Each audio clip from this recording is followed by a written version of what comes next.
sinceramente, vocês não querendo aprender teologia, doutrina, né?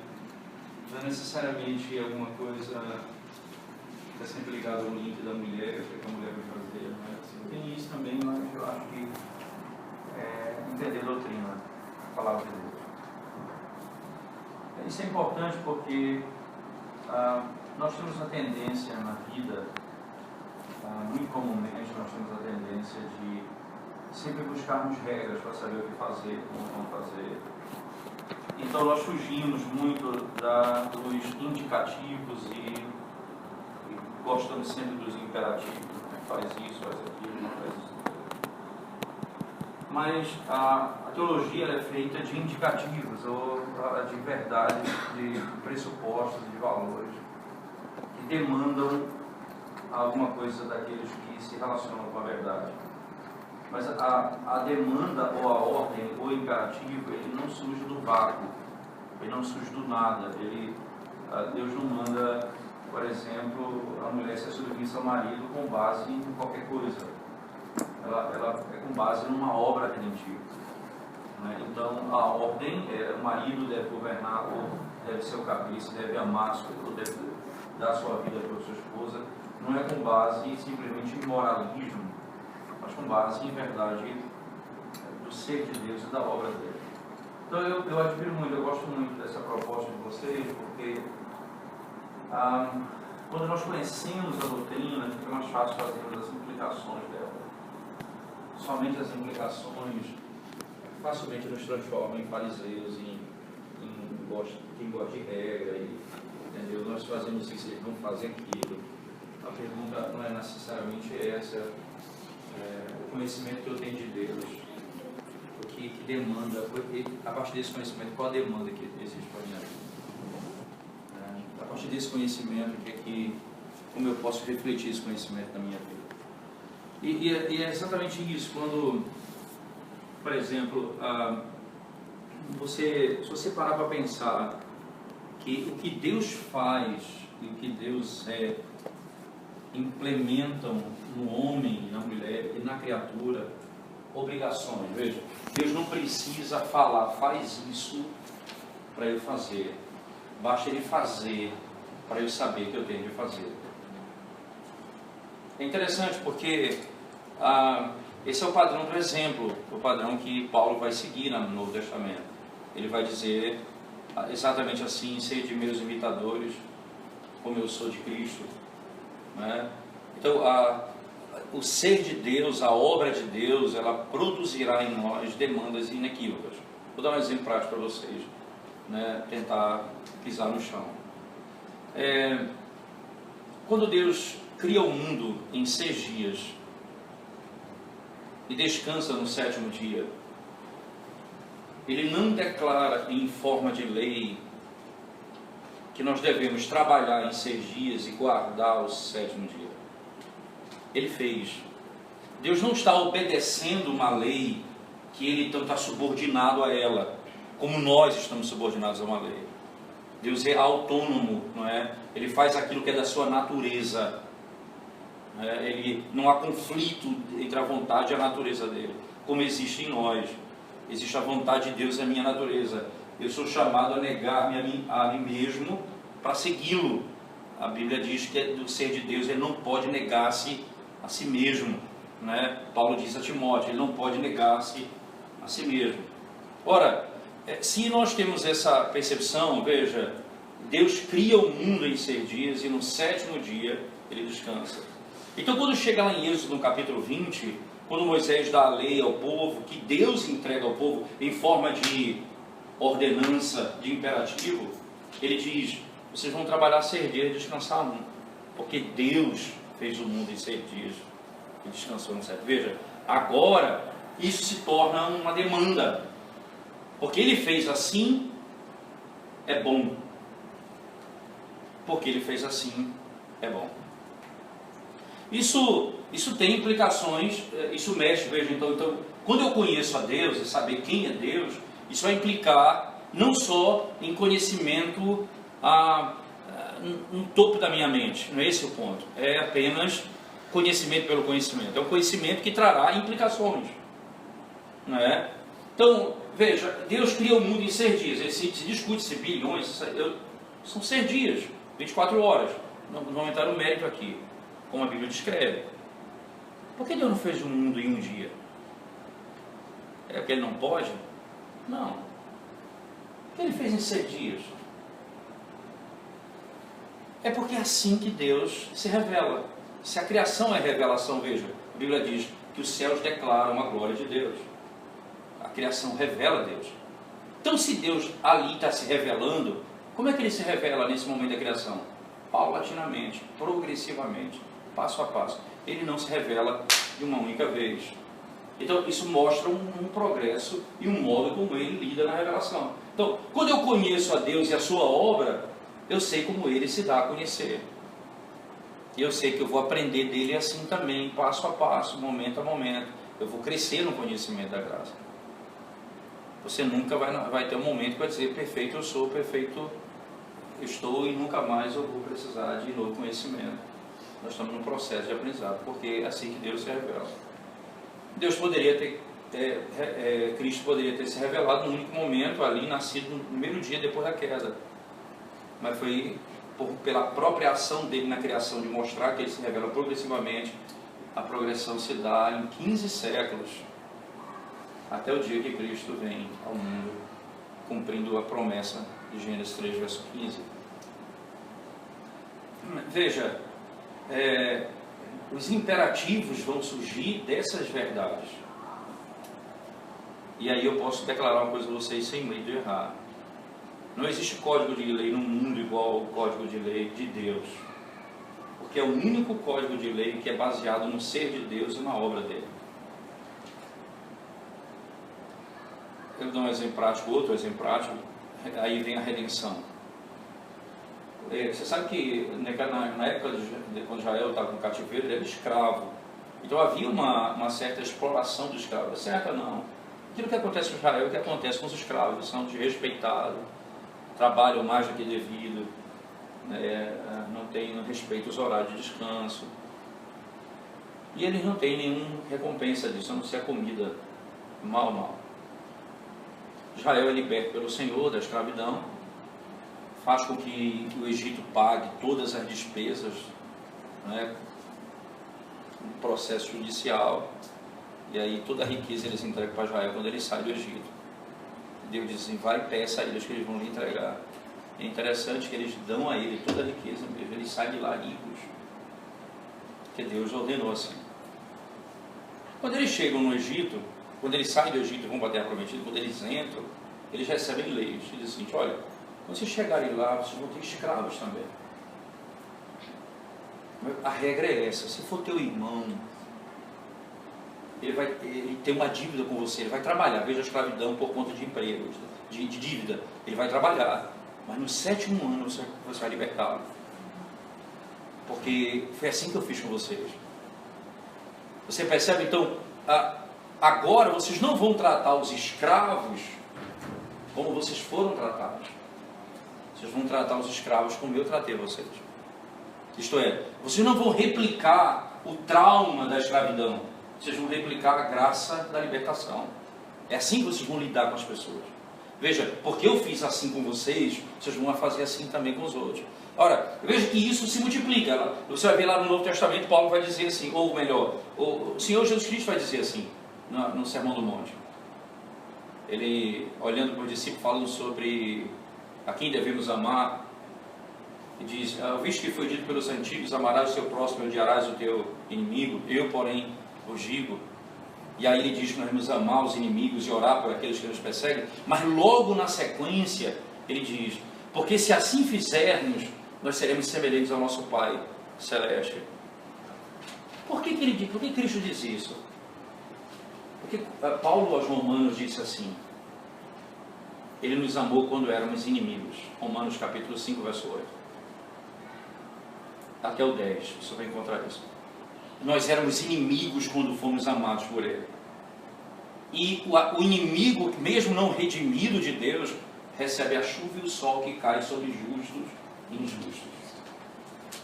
Então, aqui eu tenho o Deus que lida com o pecador e implementa em mim um modelo de conduta. Entende? Eu estou dando exemplos assim meio salteados, mas para você entender em vários momentos da revelação bíblica que esse é um padrão. Então, nós não começamos a estudar a Bíblia por imperativos. Nós começamos por aquilo que Deus é e por aquilo que Ele faz. A partir daí, nós podemos aplicar isso na nossa vida. Deixa eu dar o último exemplo para vocês, aí me volto a alguns detalhes desse texto. Se você abrir sua Bíblia, por exemplo, lá na carta de Paulo aos Filipenses, no capítulo 2, leia para mim verso 3, 4 e 5 do capítulo, 2, 3 e 4 do capítulo 2 de Filipenses, por favor.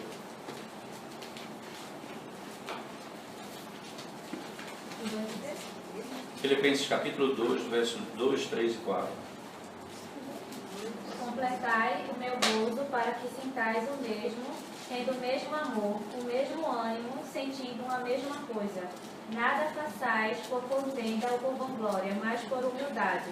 Cada um considere os outros superiores a si mesmo. Não atente cada um para o que é propriamente seu, mas cada qual também para o que é dos outros. Veja, um espírita podia dar uma orientação dessa, não podia? Não seja partidarista, não faça nada por vanglória, não se preocupe apenas com você. Aquelas pessoas que estão pedindo alimento ali do quilo, lá, a campanha do quilo, né? Procurando o bem dos outros, não só o que é seu. O que diferença tem isso de qualquer outra religião? É o verso 5. Veja a diferença, é o verso 5. Veja o que diz o 5. Em vós o mesmo sentimento que houve também em Cristo Jesus. O seguinte. Pois ele, subsistindo em forma de Deus, não julgou como usurpação o ser igual a Deus. Antes a si mesmo se esvaziou, assumindo a forma de servo, tornando-se em semelhança de homens. Sendo obediente. E reconhecido em forma humana, a si mesmo se humilhou, tornando-se obediente até a morte. E morte de cruz. Veja que coisa interessante. Tende em vós o mesmo sentimento em Cristo. Que sentimento é esse que ele está falando? Ele diz que Jesus é o quê? Deus. Mas não por usurpação. É interessante que a gente lê mal esse texto. Se você ler esse texto apenas rapidamente, diz assim, lê de novo aí o verso que ele fala de usurpação, que é uma forma bem brincada. Como usurpação, o ser Veja, ele não julgou como usurpação o ser igual a Deus. O que ele está dizendo é, ele não é Deus por usurpação, ele é Deus por natureza. Veja, ele é igual ao Pai. E aí você então vai, veja bem, não considere o outro superior a você mesmo. O conselho que Paulo está dando no verso anterior. Agora ele diz, Jesus é igual ao Pai, mas ele resolveu ser menor. Ele decidiu ser servo. Que coisa extraordinária. Aqui então eu estou aprendendo que dizer para o meu irmão que ele é superior a mim, ou não apenas dizer, mas tratá-lo com uma dignidade necessária, é fruto da minha percepção redentiva. Não é simplesmente um imperativo, é uma verdade que me demanda comportamento. Paulo diz, não considere apenas o que é seu, mas também o que é do outro. Seja como Cristo, tem em vós o mesmo sentimento dele, que sendo Deus não por usurpação, esvaziou-se, tomando forma. Ele não deixou de ser Deus, apenas assumiu a forma humana. Ora, isso faz com que eu insisto nisso, porque é muito comum você olhar para alguns movimentos e as coisas como elas acontecem, e a gente começar sempre a lidar com regras e como fazer isso, sem o fundamento delas. Entende? Sem o conhecimento de Deus. Nós não somos espíritas simplesmente. não podemos ser tratados assim. Nós somos redimidos pelo Senhor. E isso produz em nós conduta que mostra a diferença de um cristão que olha para outro e se importa com ele, porque ele reflete a glória do Evangelho. Isso tem efeitos em todas as áreas da vida, né? Você deve conhecer Colo Salteado, os textos que falam da mulher, do homem, né? Acho que mais se fala nesses livros, que são excelentes, por sinal. Não é só exposição, é de um livro também. É excelente. Vocês devem conhecer de Colo Salteado. Eles servem muito para orientar as mulheres. Acho que é uma grande bênção de Deus também, não dúvida alguma. E é isso que é meu ponto. Paulo diz assim à igreja, às mulheres, que elas devem... as mais velhas devem ensinar as mais jovens a serem dono de casa, amar seus maridos. Aí diz lá na frente, para que o Evangelho não seja difamado. Você percebe? Não é porque isso vai trazer problema no casamento, simplesmente não. É porque o Evangelho vai ser difamado. Por que o Evangelho vai ser difamado? Porque Cristo e a igreja, o marido e a mulher, a igreja é submissa ao seu Senhor e a mulher é submissa ao seu marido. Você percebe? A lógica bíblica impõe um indicativo antes do imperativo. Conhecer a Deus, então, é a maravilha de todas as coisas, né? É por isso que Cristo veio ao mundo, para nos fazer conhecer a Deus. Nós não podemos conhecê-lo a par de Cristo. Toda religião ela tem algum relacionamento com Deus. Mas só o verdadeiro cristianismo tem relacionamento com Deus por meio de Cristo. Ninguém ora se não for no nome de Cristo. A igreja não pode cantar se Cristo não cantar conosco. Nós não podemos pregar se não for a palavra de Cristo pelo poder do Espírito. Isso é, nunca nada chega a Deus se não for por meio do Filho. Nada. Então toda religião ela quer algum contato com Deus, mas nem todas buscam isso por meio de Cristo. Então Cristo vai nos ensinar sobre o ser de Deus e ao mesmo tempo nos mostrar como viver a verdade da vida segundo os padrões da lei com base na sua própria obediência. Antes dele se tornar o meu padrão, ele precisa se tornar o meu redentor. Cristo não vai ser seu exemplo se ele não for teu salvador. Se você gosta dele apenas como exemplo, você vai replicar práticas sem nenhum efeito redentivo. Nós não somos feitos animais, nós não somos feitos as plantas, nós não somos feitos o sol e a lua, que glorificam a Deus em silêncio. Nós somos chamados para proclamar a glória dele com os nossos lábios e com a nossa vida. Então nós temos que raciocinar dessa forma. Nós temos que ser lógicos nesse princípio. E aí a nossa boca precisa dizer isso. A nossa vida precisa dizer isso. É o homem se submetendo ao seu Senhor. Quando nós dizemos isso, então, nós podemos, por exemplo, entrar num parâmetro básico do Deus que se revela na criação. Só falar um pouco sobre a criação e aí alguns efeitos importantes disso para a nossa vida. O ser de Deus, conhecê-lo como Criador, e qual é o efeito disso na nossa vida. Bem, eu já disse que o fato de ele criar o mundo em 6 dias implica que ele se revela paulatinamente. Segundo, o fato de ele criar o mundo em 6 dias, descansar no 7º dia, implica que ele estabelece um padrão sem dizer faça isso, só pelo fato de ele ter feito isso. É bom e eu preciso fazer. Esse é um ponto fundamental. Até mesmo a ordem da criação. Eu queria que você prestasse bem atenção nisso.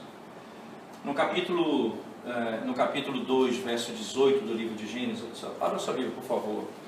E alguém lia para a gente, Gênesis 2:18.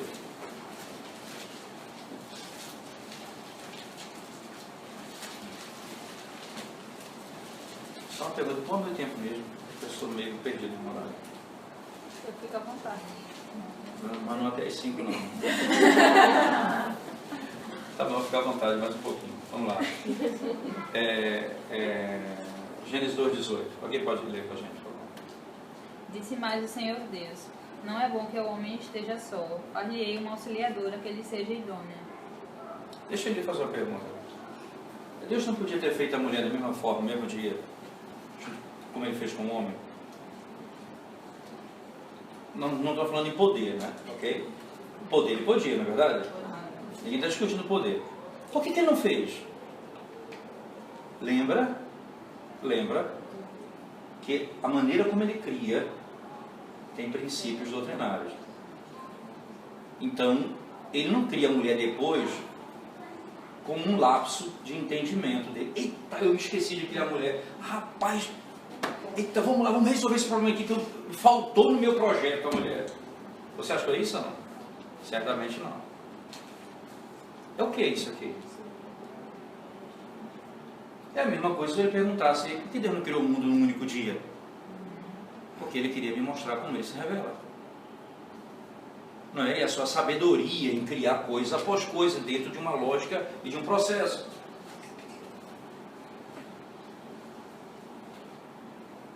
Ele poderia ter feito a mulher e o homem no mesmo dia da mesma forma. Mas se ele fizesse isso, quem era o cabeça? Como eu saberia disso?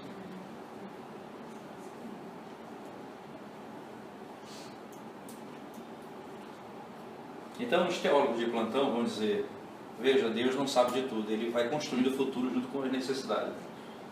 Esquece esse teólogo de plantão, pode demiti-lo, não funciona. Porque o princípio é único e esse aqui não foge ao padrão que nós estamos estabelecendo. Deus está fazendo assim exatamente para nos ensinar o papel de cada um. Primeiro para mostrar que Ele é Deus, Ele é o Criador, tanto do homem como da mulher. E Ele cria o homem, Ele cria a mulher do homem por algumas razões objetivas que eu quero falar um pouco sobre isso. Mas basicamente a maneira dele criar e o tempo dele criar implica em doutrina. Veja se não isso, na verdade. Na primeira carta de Paulo a Timóteo, capítulo 2, texto famoso também, verso 11, 12 e 13. Leia para mim, por favor. Veja como ele argumenta sobre isso. 1 Timóteo 2, 11, 12 e 13. Alguém pode ler, por favor? A mulher aprenda em silêncio, em toda a sujeição. Não permito, porém, que a mulher ensine, nem use de autoridade sobre o marido, mas que esteja em silêncio. Porque primeiro... Só por favor, o 13. Porque primeiro foi formado Adão, depois Eva. Veja que coisa interessante. E Paulo vai pegar um argumento da ordem da criação para estabelecer um princípio. Eu não teria como saber disso, irmãos, se Deus criasse, veja, se Ele cria o homem e a mulher no mesmo dia. Ele diz, veja, apesar de ter criado a mulher, mas há uma diferença, cada um vai ter uma função. Deus não precisa, Ele fala por meio dos seus atos. Ele criou o mundo, em 6 dias descansou no 7º, virou mandamento no Êxodo 20. Aqui, Paulo mostra o mandamento de uma ordem da criação. Você vê que a lei de Deus ela é produzida pelo aquilo que Ele é e faz. E o modo como Ele faz, e o tempo que Ele faz. É sabedoria de Deus. Aí isso mostra alguns aspectos interessantes. Veja, no verso 18 do Gênesis 2, o Senhor Deus diz que não é bom que o homem esteja só, faria uma auxiliadora que ele seja idônea. A palavra idônea, ela pode significar tantas coisas, mas provavelmente o melhor entendimento dela é algo da mesma natureza, mas diferente. Da mesma natureza diferente. Porque logo em seguida ele vai falar dos animais. É estranho isso, né? No verso 19, ele fala dos animais. Ele fala, eu vou fazer uma auxiliadora, porque não é bom que o homem esteja só, idônea, fazer para ela. Aí no verso 19, ele começa a falar dos animais. Aí Adão, os animais vêm a Adão para lhe dar nome aos animais. Não é isso que acontece? Ele vem a ele, um por um, chega a ele. Aí ele vai dar nome, um por um, ele vai dando nome aos animais. Ele termina e diz assim, mas não há ninguém que seja adequado para mim. Porque o nome que ele dá é científico, veja, não é apelido, não é cara disso, não é bullying. Ele não está fazendo bullying com os animais. Ele está dando nome científico, porque é assim como ele dá nome à mulher. Ela é carne da minha carne e osso dos meus ossos. Então você imagina que ele está dizendo, o que ele está dizendo para os animais é, eles são diferentes de mim. Eles não são da minha natureza, eles não procedem de mim, eles não são iguais a mim. Logo, isso implica, veja, e não há nenhuma declaração aqui que Deus está combatendo relacionamento entre homem e animal, mas pela maneira como ele está criando, é o fundamento da ordem que ele vai dizer, se um homem se deitar com o animal tem que ser morto. Você percebe que o fato dele criar nessa perspectiva produzirá doutrina lá na frente. Aí ele diz, ora, não pode ser assim, apenas criando assim. Mas aí não para. Aí vem a mulher, depois do homem dormir, não é? Mostrando que literalmente Deus dá aos seus enquanto dorme. Não é? É de onde vem o versículo, não é brincadeira. Não vamos espalhar por aí mas literalmente aconteceu isso enquanto ele dormia, não é? E Deus então tira a costela e faz uma mulher, a sua mulher. É engraçado a terminologia que ele utiliza, esta é a final. Muito interessante isso. É como se fosse uma espera. Herman Bavinck diz o seguinte, que é como se Deus tivesse ouvido a oração dele. Aí ele responde a oração e diz, esta é a final. Era exatamente isso. E ela é como? Aí ele diz, ela é osso dos meus ossos e carne, isto é, ela é da minha natureza, é ser humano. Mas ela é varoa, eu sou varão, eu sou homem, ela é mulher. Mas ela é diferente. Daí está combatida a ideia já na criação do relacionamento entre homem com homem, mulher com mulher. Precisa ser da mesma natureza, mas precisa ser diferente. Mas não é só isso não. Diz assim, deixa o homem, pai e mãe, una-se quem há. Veja, não é a mulher dos outros, não, é a sua mulher. Sabe o que é isso? Também é o que vai ser dito em Levítico 20. O homem que se deitar com uma mulher que não é sua. Adultério, fornicação. Está pronto o princípio só pela maneira como as coisas foram criadas. Não houve uma ordem, não houve uma declaração, não houve um ensino direto. Apenas Deus criou dessa forma. E ele já cortou o relacionamento homem com animal, ele já cortou o relacionamento homossexual, e ele já cortou o adultério e a fornicação, e ele protegeu o relacionamento sexual dentro do casamento. Ele disse, é aqui que acontecerá isso sem pecado. Deixa o homem e una-se a sua mulher e torna-se os dois uma só carne. E Deus os abençoa. É somente aqui que acontece. Por que é bom conhecer a Deus? Porque você conhece a Ele e suas obras, você vai saber que o que Ele faz, o que Ele é o fundamento da sua lei. Então você imagina, veja bem, você sabe que faz sentido alguém dizer, pecar é quebrar a lei de Deus. Pecar é quebrar a lei de Deus. Sim, eu não quero aqui ser melhor do que João, obviamente. É isso mesmo. Mas eu quero só interpretar isso aí. é quebrar a lei de Deus, mas se a lei de Deus é o reflexo do seu ser, da sua obra, é opor-me a Ele. Então, quando as pessoas defendem casamento gay, elas não estão se opondo à família, estão se opondo a Deus. Não é contra a família a questão aqui. A bandeira é essa: vamos defender os valores da família. Ótimo, sem problema. Se você não sabe outra coisa, pelo menos isso, vamos brigar. Né? Vamos brigar, porque a gente só briga por isso, mas nós vamos brigar por outra coisa. É pela glória de Deus. Nós vamos brigar pela glória de Deus. Esse é o grande ponto. Então, aí você tem um aspecto que já entra imediatamente no conceito do pecado. Veja, conhecer a Deus e a sua lei, você sabe o que é pecado.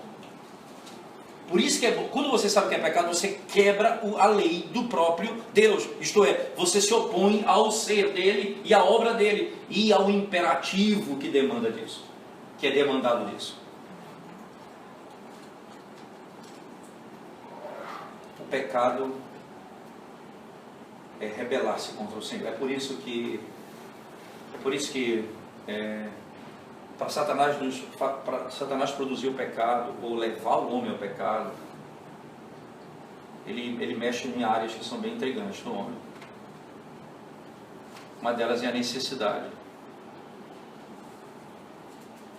E a principal delas é o descontentamento. Deus deu árvores de todo tipo para Adão e Eva comerem. Ele só os privou de uma árvore. A serpente disse: é verdade que Deus disse, você não comer de nenhuma árvore? Uma única coisa que eu não posso, ela é capaz de me fazer esquecer de tudo aquilo que eu posso. Pior, é capaz de me fazer com o coração ingrato, insatisfeito. Porque aí Deus revela que Ele é bom. O pecado diz que Ele não é bom.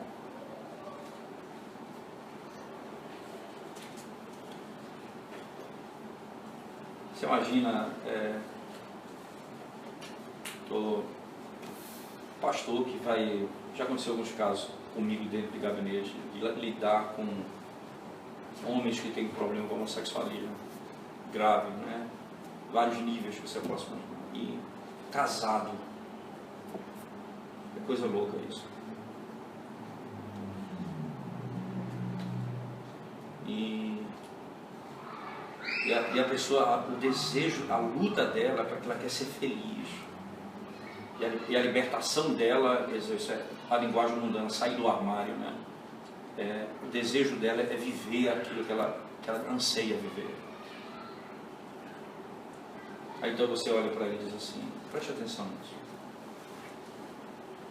Deus te deu uma esposa, Deus te deu uma igreja,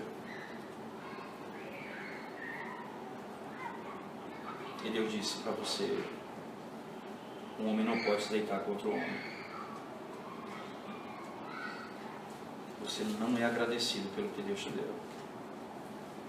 Você escuta a voz da serpente, que diz que Deus não é bom porque quer te privar da felicidade.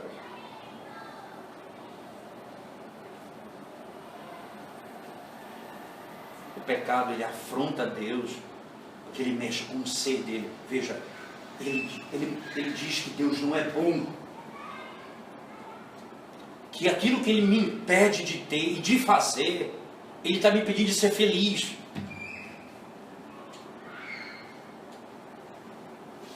E o que o mundo diz é que eu preciso ser feliz.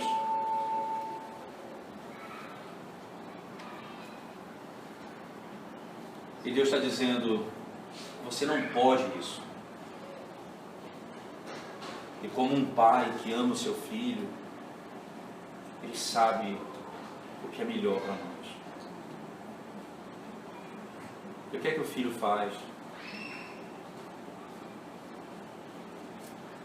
O que Cristo fez? Esse é o Filho de Deus. Se possível, Pai, aparta de mim esse cálice, mas contudo, seja feita a tua vontade.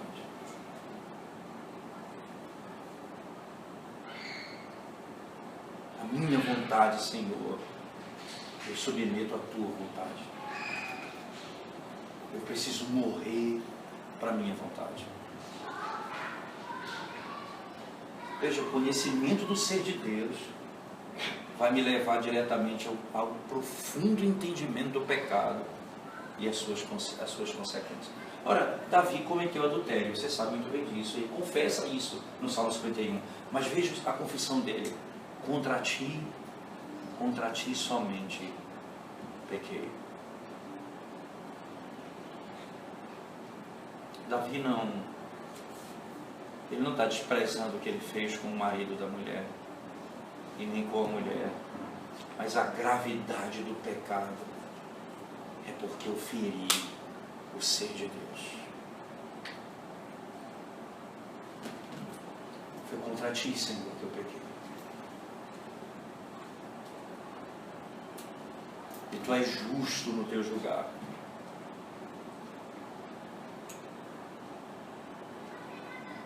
Veja, conhecer a Deus é importante para a mulher e para qualquer pessoa, porque esse conhecimento de Deus vai me ensinar, por meio do que Ele é e o que Ele fez, como eu devo andar, e vai me mostrar o que é o pecado, que é fazer aquilo que Ele não é e não faz. Quando eu peco, eu quebro a lei dele, eu afronto o ser de Deus.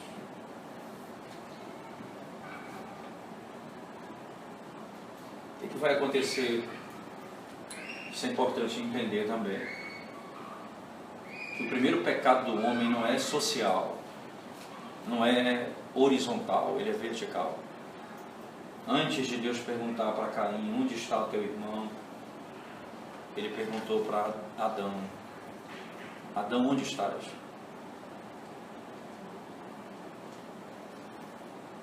A primeira grande separação entre nós e Deus, e vem as consequências dos relacionamentos, porque nós vamos viver em comunhão uns com os outros se vivermos em comunhão com Ele, porque Deus é triuno. Veja, Deus é triuno. Quando Ele cria o homem, Ele cria revelando o seu ser triuno. Isso é importante. Todas as outras coisas foram criadas, Deus apenas falando. Disse Deus: haja luz, houve luz, e coisa assim.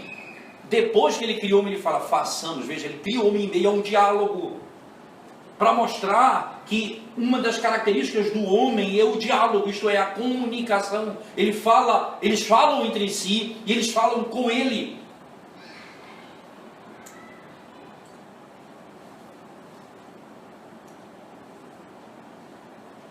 E a primeira, antes de nós deixarmos de falar entre nós deixamos de falar com Ele. Antes de Caim matar Abel, nós morremos em Adão, porque quebramos a lei de Deus. E aí toda a raça humana caiu nele. Então o teu maior problema não é o teu marido, nem é o teu casamento, nem é o teu relacionamento com teu pai. O teu maior problema é o teu relacionamento com Deus. E às vezes a igreja, ela se propõe a resolver o problema dos casamentos das pessoas. E as pessoas resolvem o problema dos casamentos e vão para o inferno do mesmo jeito. Porque não estão em Cristo. O meu problema não era com meu marido ou com minha esposa. O problema era com Cristo.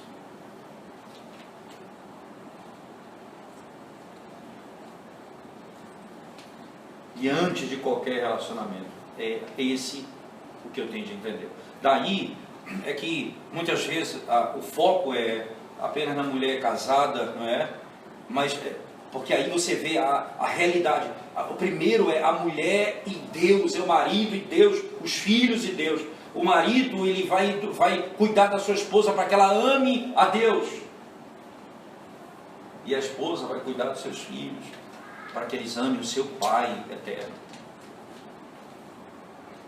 E esse é o foco, não em nós mesmos.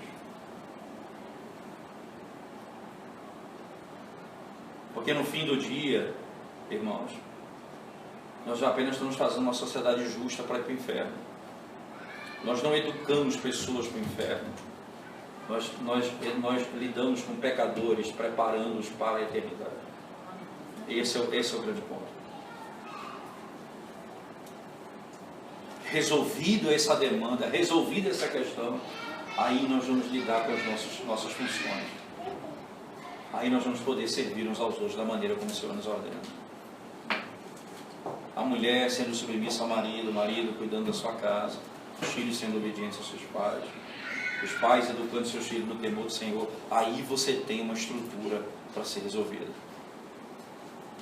Sem obediência ao Senhor, sem comunhão com o Senhor, nós não podemos desfrutar de nada do Éden. Nós somos expulsos de lá. Sem comunhão com Deus, sem obediência a Ele, sem o temor do Senhor, o Éden não é nosso.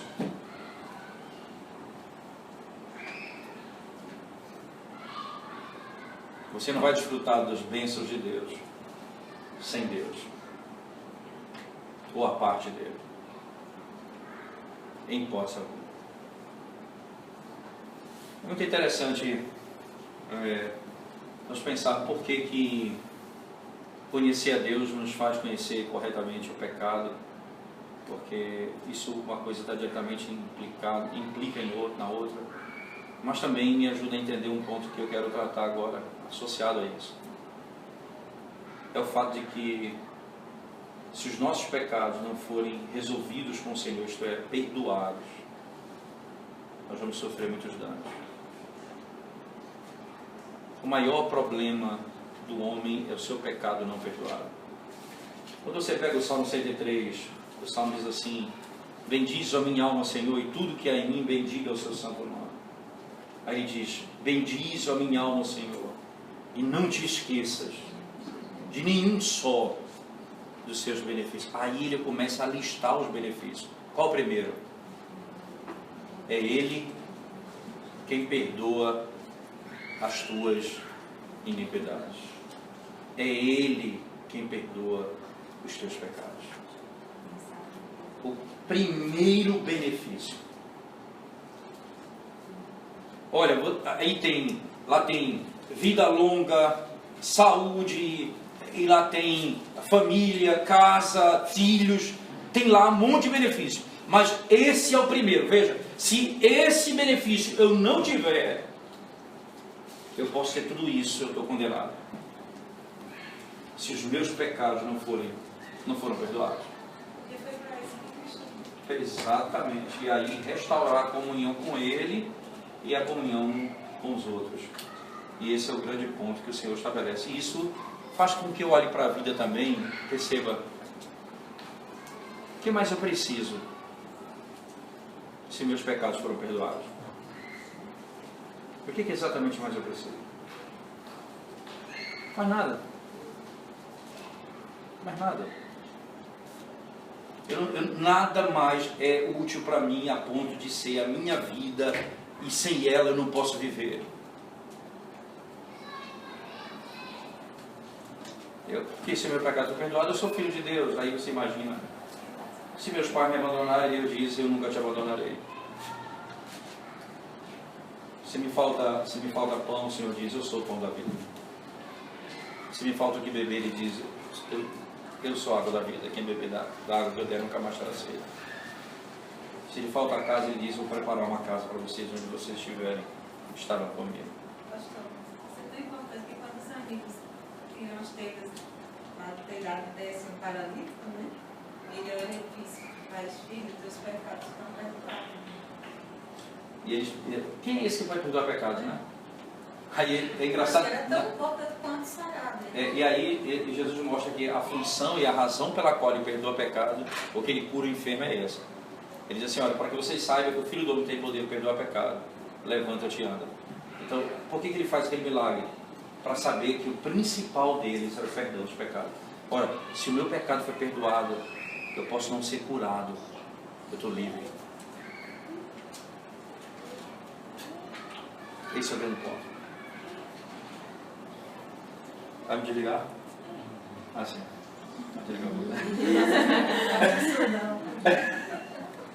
Vai aumentar, né?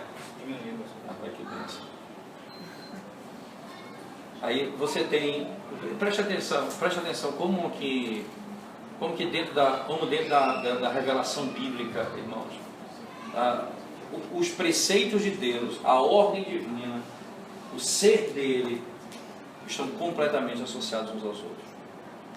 Não há como separar isso um do outro. Se o meu pecado não for perdoado, então isso é a grande bênção que alguém pode ter, homem, mulher, criança. É a maior de todas as bênçãos que alguém pode ter nessa vida. Mas se meu pecado não é perdoado? Veja, eu fui salvo pelo Senhor. Eu já fui lavado pelo sangue do Cordeiro. Mas meu pecado não é perdoado. Em que sentido não é perdoado? Eu sou salvo, mas eu cometi um determinado pecado na minha vida. E veja, tanto a mulher como o homem, veja o que a palavra de Deus vai dizer. Eu preciso ter minha consciência pura diante de Deus. E às vezes nós temos traumas na nossa vida, né?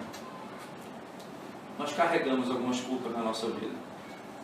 Pecados que cometemos, falhas que praticamos, alguma coisa que fizemos no passado, que tende a destruir nossa vida. E é interessante que isso vai se transformando em várias manias, né? Em várias coisas. E aí a pessoa vai se tratar numa clínica, que vai até ajudar no controle de algumas coisas, não é? Mas o problema dela não vai ser resolvido. O texto que me impressiona muito é lá no capítulo 42 de Gênesis. Abra sua Bíblia, por favor, verso 21.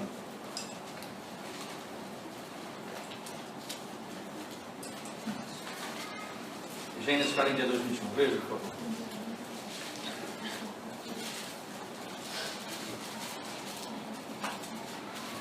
Alguém pode ler para mim, por favor? Gênesis 42, verso 21. Então disseram uns aos outros: na verdade somos culpados no tocante ao nosso irmão, pois lhe vimos a angústia da alma, quando nos rogava e não lhe acudimos. Por isso nos vem essa ansiedade. Veja que coisa interessante, né? Isso aconteceu lá no início da vida deles. Eles pegaram, venderam José, queriam matá-lo. Mas aí não mataram, tal, venderam. E ele angustiado dentro daquele poço, dizia: me liberta e me tire daqui. Eles não deram ouvidos a ele, cheio de ódio no coração. Venderam. O tempo não resolve o problema de pecado. Pode ter certeza disso que eu estou dizendo. O tempo ele pode calejar sua consciência, mas ele não vai resolver seu problema. Sempre você vai viver e vai replicar aquela culpa em algumas situações da sua vida. Assim, quando liberto, você é ordenado a replicar a graça na sua relação. O pecado não perdoado, ele se torna também a prática da sua vida. Você começa, em algumas áreas, a refletir isso. Veja, isso é muito comum acontecer conosco.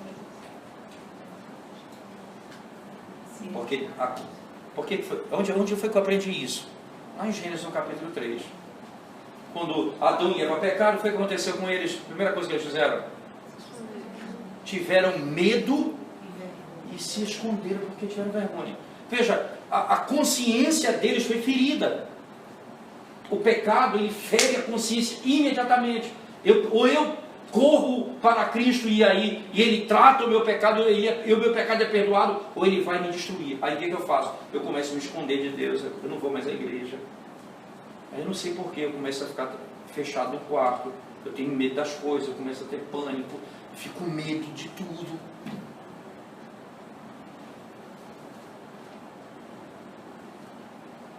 O meu pecado não foi perdoado. Coisa interessante isso. Mas sabe que maravilha, deixa eu dizer, Deus fez o homem com consciência, né? Só tem dois, só o único que tem consciência é o homem, nesse sentido de poder ter a consciência ferida, né? De ser despertado por alguma coisa. Nem os animais, nem os demônios, né? Os animais, eles têm relação no meio da rua. Veja, nós vivemos épocas em que os homens são como animais. Eles vão para as passeatas e têm relacionamento no meio da rua, como bicho, e eles acham que isso é evoluir. Na realidade, eles são como animais. A consciência deles não existe mais. Richard Sibbes, um puritano, diz o seguinte: seria melhor que a sua consciência soubesse o seu pecado e você nunca subornasse ela, do que o mundo todo soubesse. Porque no último dia, no dia do juízo, diz Richard Sibbes, Deus chamará as testemunhas de acusação. E a primeira testemunha que se levantará contra você vai ser a consciência que você calou. E ela vai te acusar por toda a eternidade. E você não terá mais como sair dela. Lamento em cima de lamento. Sem perdão.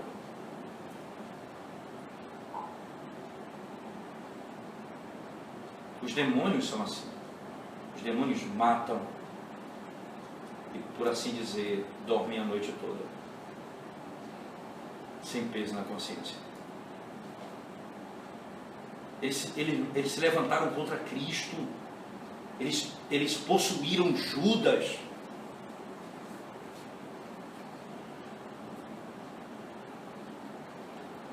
E não tem problema. Mas Deus nos fez assim. E o efeito, como eu sei disso? Sem precisar descrever isso, apenas com o efeito do pecado. A culpa, o medo e a vergonha. Aí você sabe o que é que acontece com os irmãos de José. Passou o tempo.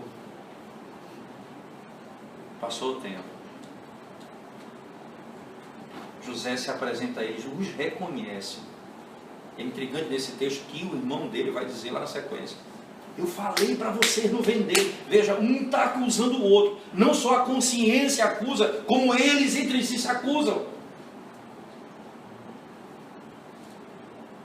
José, eles falando em hebraico, José entendia tudo, porque eles pensavam que José só falava o egípcio, ele não falava outra língua. Que interessante. O que acontece? Volta à tona. Porque meu pecado não foi perdoado.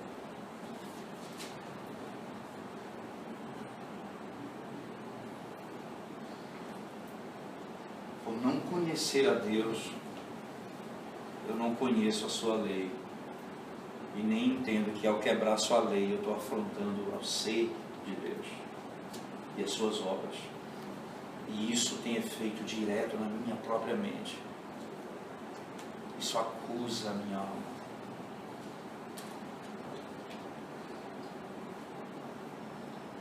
Quantas mulheres vivem em depressão, que trabalham e não cuidam dos seus filhos, ficam angustiadas e choram, clamam, entram num ciclo que quase não pode sair.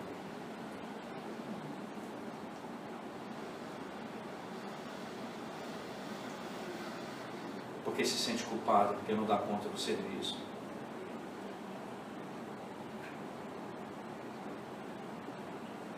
Como é que eu faço? Se é pecado, eu confesso e abandono. Eu estou livre. Se não for pecado, você ajusta, porque você pode estar com a consciência ferida por algum preceito que não é necessariamente bíblico. Porque você foi instruído num princípio que não é bíblico. Não são poucas vezes que acontece isso também.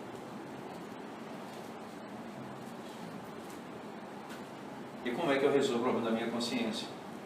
Abra sua Bíblia, por favor, lá em Hebreus, capítulo 9. Hebreus capítulo 9.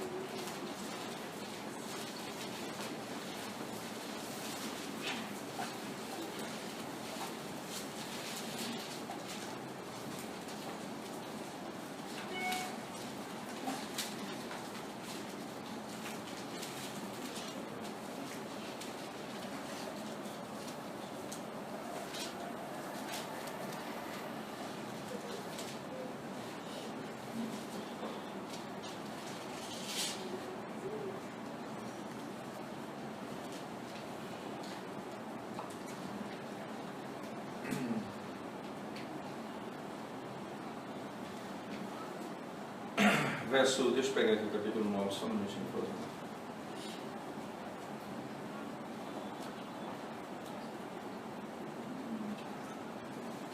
Aqui, verso 14.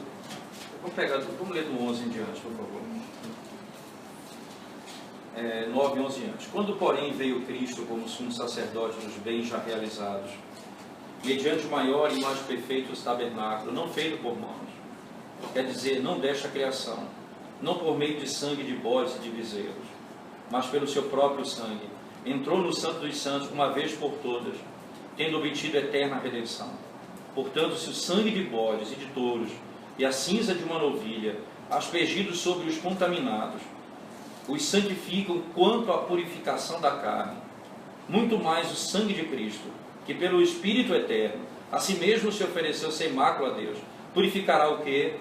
A nossa consciência das obras, de obras mortas, para servirmos ao Deus vivo. Ele purifica a nossa consciência de obras mortas. Interessante que isso é tão precioso para o apóstolo Paulo, irmãos, né? Que, voltando para o texto rapidamente aqui de Hebreus 9, 14,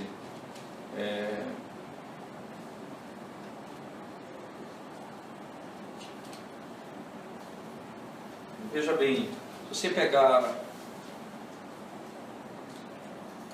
verso 9, leia para mim, capítulo 9 ainda, no mesmo texto, verso 9 e depois capítulo 10, verso 2.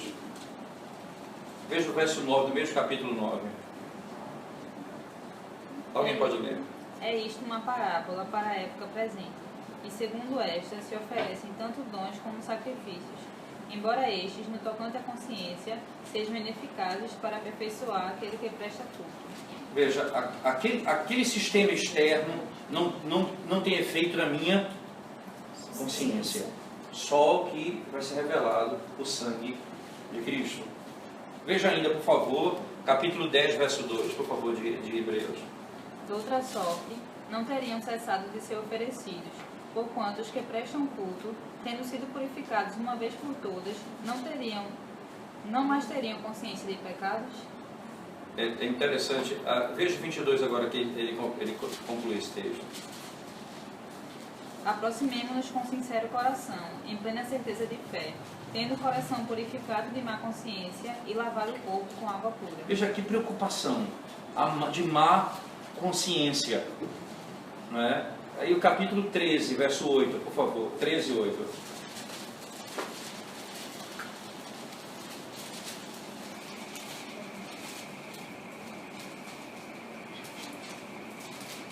Jesus Cristo, ontem e hoje, é o mesmo e será para sempre. E aí nós temos a plena declaração, não é? Se ele a obra dele nos purifica de toda a consciência, de todo pecado, ontem e hoje ele faz exatamente isso conosco. Essa é a ideia do texto, quando diz é o mesmo ontem, hoje e eternamente. O princípio bíblico, então, mostra que quando eu conheço a Deus, eu sei das suas obras, eu sei aquilo que Ele é e o que Ele fez. Isso implicará em demandas, e essas demandas, esses imperativos, é aquilo que Ele requer de mim, é a sua vontade. E isso, eu vivendo dessa maneira, em obediência a Ele, eu tenho comunhão com Ele e com os meus, uma vez que eu quebro a lei de Deus, porque eu sou pecador. Eu não só me separo dele, como eu destruo os meus relacionamentos.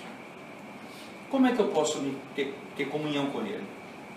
Primeiro, se for entendido, se ficou claro nos meus olhos a consciência do pecado. E aí eu corro para Cristo, é o único que pode purificar minha mente.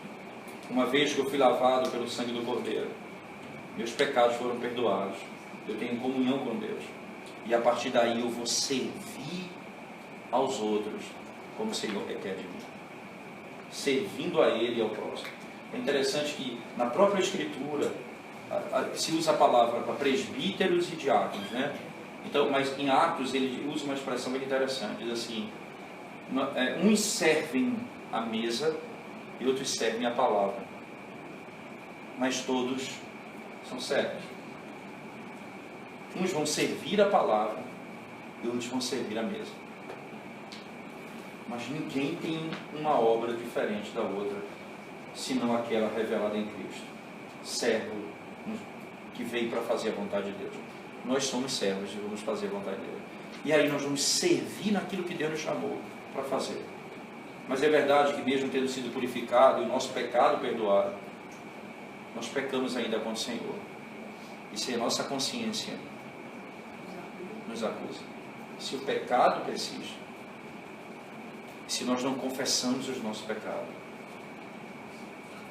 como os irmãos de José, eles vão dizer, é por isso, é essa a razão da nossa ansiedade. Essa é a razão pela qual nós estamos assim.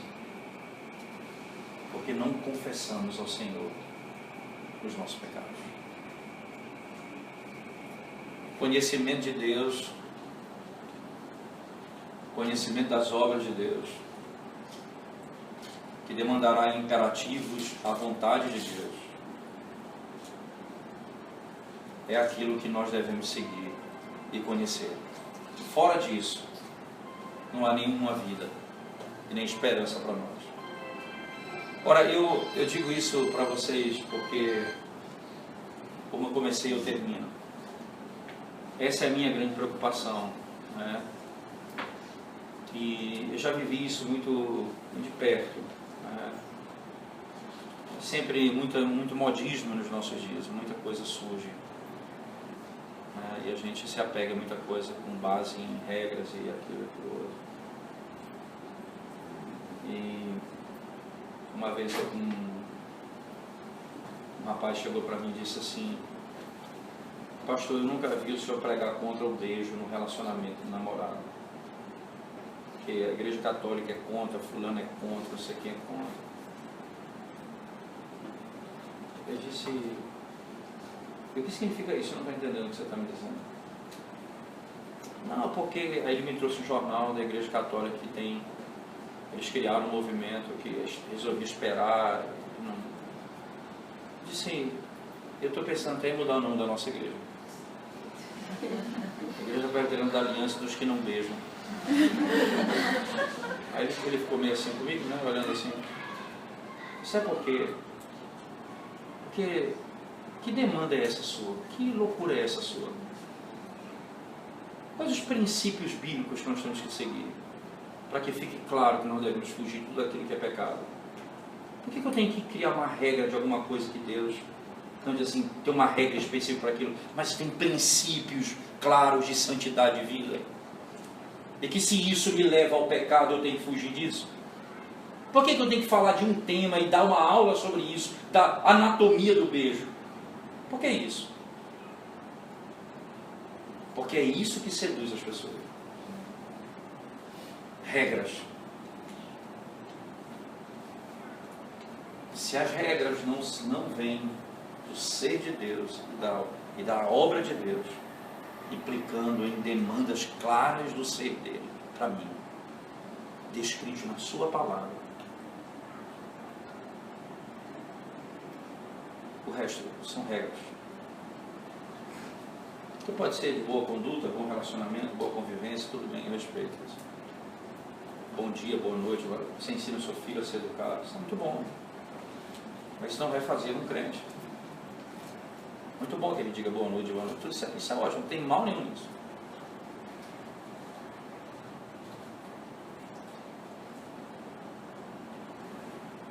E aí eu digo isso a vocês, moças que estão aqui, né? estão na luta por uma vida santa e buscando aprender da palavra de Deus. A solução é conhecer a Deus. E eu tenho um livro que eu estou estudando com jovens todo sábado aqui, é 18 horas, não vou estar hoje, mas 18 horas vamos estudar aqui o livro de Sinclair Ferguson, Doutrina do Espírito Santo. Ele está estudando com jovens.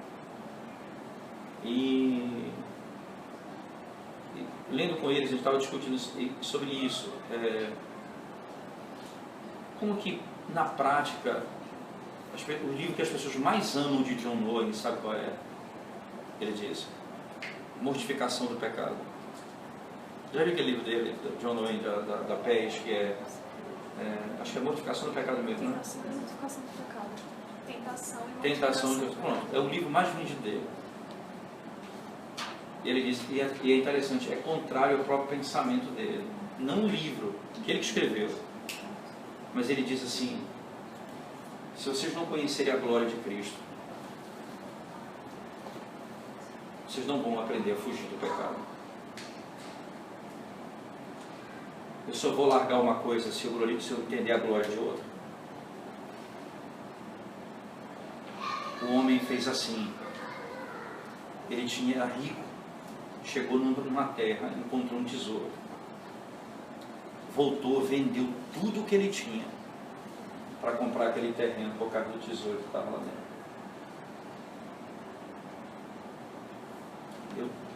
Todas as outras coisas são nada para mim quando eu me deparo com a glória do Evangelho.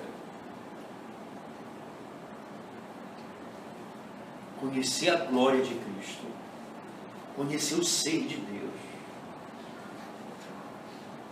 vai me fazer perceber as promessas.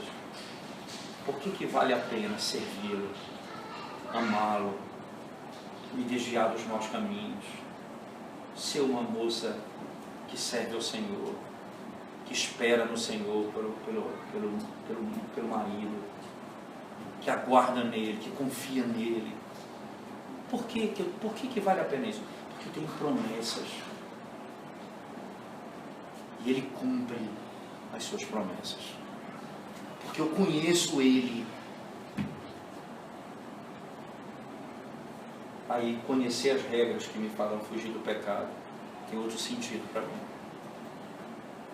Paulo disse: eu considerei o conhecimento de tudo que eu tinha, o que eu era, como refúgio, como nada, por causa do conhecimento de Cristo. E aí o livro começa bem: conhecer a Deus. Então nós vamos conhecer o que é pecado, e nós vamos aprender a amar ao Senhor, fugir daquilo que desagrada. E quando pecamos, nós saberemos o caminho. Quem purifica a nossa consciência e quem perdoa o nosso pecado, e quem tira a culpa do nosso coração e nos torna livres, não só do pecado, mas também da culpa. Não só do pecado, mas também da culpa. O Deus, e aqui eu encerro, o Deus que, como diz Jeremiah Burroughs nos seus livros, ele diz assim: às vezes as ondas elas são muito altas e perigosas porque o vento é muito forte. E às vezes Deus já parou de soprar o vento, mas as ondas ainda estão agitadas. Ele diz: às vezes os pecados já foram perdoados, mas as ondas continuam agitadas. O Deus que para o vento é o Deus que acalma as ondas. O Deus que perdoa o meu pecado é o Deus que acalma a minha alma e dá paz ao meu coração. Essa deve ser a nossa esperança. Alguma pergunta? Não sei se eu posso fazer isso.